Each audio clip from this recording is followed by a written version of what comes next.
پیارے دوستو، آج ہم بات کریں گے اللہ تعالیٰ کے ایک ایسے برگزیدہ پیغمبر کی جن کو سمندر میں ڈال دیا گیا اور جن کو ایک بلیو وہیل مچھلی نے نگل لیا۔ آخر آپ سے ایسی کون سی خطا سرزد ہوئی تھی جس کی وجہ سے آپ کو کئی دنوں تک مچھلی کے پیٹ میں رہنا پڑا اور آپ کئی دنوں تک اس بلیو وہیل مچھلی کے پیٹ میں رہے، اور آخر کار آپ نے ایسی کون سی دعا پڑھی جس کی وجہ سے اللہ تعالیٰ نے آپ کو اس آزمائش سے نکال دیا اور آپ کئی دنوں کے بعد اس مچھلی کے پیٹ سے باہر آئے۔ پیارے دوستو، آج کی اس منفرد ویڈیو میں ہم آپ کو حضرت یونس علیہ السلام کے عجیب و غریب واقعے کے بارے میں بتائیں گے اور اس دعا کے بھی بارے میں بتائیں گے جو حضرت یونس علیہ السلام نے اللہ تعالیٰ کی بارگاہ میں مانگی اور جس کے بعد اللہ تعالیٰ نے حضرت یونس علیہ السلام کو اس آزمائش سے دور کر دیا۔ اور اس دعا کو جو بھی مصیبت زدہ پڑھے گا تو اللہ تعالیٰ اپنے فضل و کرم سے اس کی تمام پریشانیوں کو دور کر دے گا۔ پیارے دوستو، حضرت یونس علیہ السلام اللہ تعالیٰ کے ایک برگزیدہ پیغمبر گزرے ہیں جن کو اللہ تعالیٰ نے قوم بنی اسرائیل کی طرف مبعوث فرمایا تھا۔ اور پیارے دوستو، یاد رہے کہ قوم بنی اسرائیل وہ واحد قوم ہے جس کی طرف اللہ تعالیٰ نے سب سے زیادہ انبیاء کرام کو مبعوث فرمایا، اور اللہ تعالیٰ نے حضرت یونس علیہ السلام کو نبوت عطا فرمائی اور آپ علیہ السلام کو عراق کے مشہور شہر نینوا کے لوگوں کی طرف دین حق کی دعوت دینے کا حکم فرمایا۔ اللہ تعالیٰ نے جب حضرت یونس علیہ السلام کو نبوت عطا فرمائی تو اس وقت آپ کی عمر مبارک 28 سال تھی۔ چنانچہ اللہ تعالیٰ کے حکم کے مطابق حضرت یونس علیہ السلام اہل نینوا کو ایک عرصے تک دعوت حق دیتے رہے اور انہیں اللہ تعالیٰ کے وحدانیت کی طرف بلاتے رہے، لیکن اہل نینوا نے آپ کی بات پر کوئی کان نہ دھرا اور وہ اسی طرح اپنے گناہوں اور برائیوں کے اندر مبتلا رہے۔ لیکن اس کے باوجود بھی حضرت یونس علیہ السلام اپنی قوم کو اللہ تعالیٰ کی وحدانیت کی طرف بلاتے رہے اور گناہوں سے منع کرتے رہے۔ حضرت یونس علیہ السلام نے کئی سالوں تک اپنی قوم کو دعوت حق کی تبلیغ کی، لیکن وہ قوم اپنی گناہوں سے باز نہ آئی اور اسی طرح اللہ تعالیٰ کی نافرمانیوں اور گناہوں کے اندر مبتلا رہے۔ اہل نینوا کی اس مسلسل سرکشی اور مخالفت نے حضرت یونس علیہ السلام کو دل برداشتہ کر دیا اور حضرت یونس علیہ السلام اپنی قوم کی نافرمانیوں کو دیکھ کر ان سے سخت ناراض ہوئے اور ان کے لیے اللہ تعالیٰ سے عذاب الہی کی بد دعا کر کے اس بستی سے روانہ ہو گئے۔ اور پھر جب آپ اپنی قوم کے لیے بد دعا کرنے کے بعد اس بستی سے باہر نکل گئے تو چلتے چلتے دریائے فرات کے کنارے پر پہنچ گئے اور وہاں آپ کو مسافروں سے بھری ہوئی ایک کشتی نظر آئی جو جانے کے لیے تیار تھی۔ چنانچہ آپ علیہ السلام اس کشتی میں سوار ہو گئے۔ کشتی ابھی کچھ دور ہی گئی تھی کہ اللہ تعالیٰ کی طرف سے خوفناک طوفانی ہوائیں چلنے لگیں اور ان خوفناک طوفانی ہواؤں کے اندر وہ کشتی ڈگمگانے لگی۔ چنانچہ ان طوفانی ہواؤں کے اندر کشتی کے ڈوبنے کا خطرہ مزید بڑھ گیا۔ تو اس وقت تمام ملاؤں نے اپنے عقیدے کے مطابق کہا کہ معلوم ہوتا ہے کہ اپنے آقا کا بھاگا ہوا کوئی غلام اس کشتی میں سوار ہو گیا ہے۔ چنانچہ جب تک اس غلام کو کشتی سے باہر نہ نکال دیا جائے تب تک اس مصیبت سے نجات حاصل نہیں ہو سکتی۔ چنانچہ ملاؤں کی یہ بات سن کر حضرت یونس علیہ السلام نے دل ہی میں یہ خیال کیا کہ میں نے اللہ تعالیٰ کی وحی کا انتظار کیے بغیر اپنی قوم کے لیے بد دعا کی اور وہاں سے چلا آیا،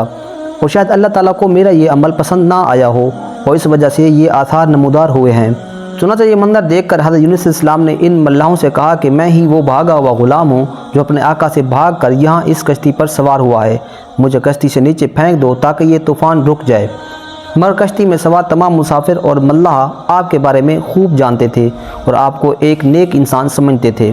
اور وہ تمام لوگ آپ کی شرافت سے خوب واقف تھے۔ اس کے بعد یہ طے پایا کہ قرعہ اندازی کی جائے گی، جس کا نام قرعہ اندازی میں نکلے گا اس کو کشتی سے باہر پھینک دیا جائے گا۔ چنانچہ سب کی رائے کے مطابق قرعہ اندازی کی گئی اور پہلی ہی دفعہ میں حضرت یونس علیہ السلام کا نام نکل آیا، لیکن اس کے باوجود بھی تمام ملاحوں اور مسافروں کو یقین نہ آیا اور پھر اس کے بعد دوسری اور تیسری بار بھی قرعہ اندازی کی گئی، مگر ہر بار حضرت یونس علیہ السلام کا نام ہی نکلتا۔ چنانچہ اس طرح مسافر اور ملاح اس بات پر مجبور ہو گئے کہ وہ حضرت یونس علیہ السلام کو کشتی سے نکال دیں۔ ابھی وہ یہ سب سوچ رہے تھے کہ حضرت یونس علیہ السلام نے خود ہی کشتی سے چھلانگ لگا دی۔ تو اس وقت اللہ تعالیٰ نے ایک بہت بڑی مچھلی کو حکم دیا تو اس مچھلی نے آپ علیہ السلام کو زندہ ہی نگل لیا، اور اللہ تعالیٰ کے حکم سے اس مچھلی نے آپ علیہ السلام کو صحیح سلامت اپنے پیٹ میں محفوظ رکھا۔ جب حضرت یونس علیہ السلام اپنی قوم سے ناراض ہو کر اس بستی سے چلے گئے تھے تو آپ علیہ السلام نے ان لوگوں کو عذاب الہی کی پیش گوئی بھی کی تھی، لیکن ان لوگوں کو حضرت یونس علیہ السلام کی کسی بات پر کوئی یقین نہ آیا۔ وہ لوگ کہا کرتے تھے کہ حضرت یونس علیہ السلام تو کہتے تھے کہ اللہ تعالیٰ کا عذاب آئے گا، لیکن ابھی تک تو کوئی عذاب نہ ہی آیا، نہ جانے وہ عذاب کب آئے گا۔ مگر کچھ ہی دنوں کے بعد اللہ تعالیٰ کے عذاب کے اثرات نمودار ہونے شروع ہو گئے۔ چنانچہ اسی طرح عذاب الہی کو دیکھ کر وہ لوگ پریشان ہوئے اور ایک دوسرے سے کہنے لگے کہ حضرت یونس علیہ السلام کی بات غلط نہ تھی اور آپ واقعی اللہ تعالیٰ کے سچے پیغمبر ہیں۔ چنانچہ ان لوگوں نے اللہ تعالیٰ کے عذاب کے اثرات کو دیکھ کر اللہ تعالیٰ کی بارگاہ میں خوب توبہ کی اور اللہ تعالیٰ کی وحدانیت پر ایمان لے آئے اور اللہ تعالیٰ سے اس عذاب کے ٹل جانے کی دعا کرنے لگے۔ تو اس وقت اللہ تعالیٰ نے ان لوگوں کی توبہ قبول فرمائی اور ان کو اس عذاب سے محفوظ رکھا۔ پیارے دوستو، ادھر حضرت یونس علیہ السلام مچھلی کے پیٹ میں زندہ تھے اور اللہ تعالیٰ کی وحی کا انتظار کیے بغیر اپنی قوم کو چھوڑنے پر نادم تھے۔ تو اس وقت حضرت یونس علیہ السلام اللہ تعالیٰ کی بارگاہ میں اپنی خطا کی معافی کے لیے یہ دعا پڑھی: لا الہ الا انت سبحانک انی کنت من الظالمین۔ ترجمہ: اے رب العالمین، تیرے سوا کوئی معبود نہیں، تو ہی یکتا اور میں تیری پاکی بیان کرتا ہوں، بے شک میں خود ہی ظالم ہوں۔ چنانچہ جب اللہ تعالیٰ نے حضرت یونس علیہ السلام کی یہ درد بھری دعا سنی تو اس دعا کو اپنی بارگاہ میں قبول فرمایا اور حضرت یونس علیہ السلام کو اس آزمائش سے نجات دی۔ اس وقت اللہ تعالیٰ نے مچھلی کو حکم دیا کہ وہ حضرت یونس علیہ السلام کو صحیح سلامت دریا کے کنارے پر ڈال دے۔ تو اس وقت اس مچھلی نے اللہ تعالیٰ کے حکم کی تعمیل کرتے ہوئے حضرت یونس علیہ السلام کو ساحل کے کنارے پر ڈال دیا اور اسی طرح حضرت یونس علیہ السلام 40 دن تک مچھلی کے پیٹ میں رہے اور 40 دن کے بعد اللہ تعالیٰ نے آپ کو یہ دعا قبول فرمائی اور اس آزمائش سے آپ کو نجات بخشی۔ جب آپ مچھلی کے پیٹ سے باہر آئے تو آپ کی حالت بہت کمزور تھی اور آپ زمین پر گر گئے۔ تو اس وقت اللہ تعالیٰ نے آپ کے قریبی ایک بیل اگائی اور آپ اس کے سائے میں آرام کرنے لگے، جس سے آپ کی طبیعت کچھ بہتر ہوئی۔ تو آپ علیہ السلام اس درخت کے سائے میں ایک جھوپڑی بنائی اور اس جھوپڑی میں رہنے لگے۔ چاچا کچھ عرصے کے بعد وہ بیل یعنی وہ درخت سوکھنے لگی اور یہ ماجرا دیکھ کر حضرت یونس علیہ السلام بہت پریشان ہوئے اور دکھی ہوئے، کیونکہ حضرت یونس علیہ السلام اس بیل سے بہت محبت کرنے لگ گئے تھے۔ تو اس وقت اللہ تعالیٰ نے حضرت یونس علیہ السلام کی طرف ایک وحی بھیجی کہ اے یونس، تمہیں اس بیل کی سوکھنے کا بہت افسوس ہوا، جو کہ ایک معمولی اور حقیر چیز ہے، لیکن اپنی قوم کو چھوڑتے ہوئے یہ نہ سوچا کہ نینوا میں بسنے والے 1 لاکھ انسانوں اور اس کے علاوہ لاتعداد حیوانوں اور جانداروں کو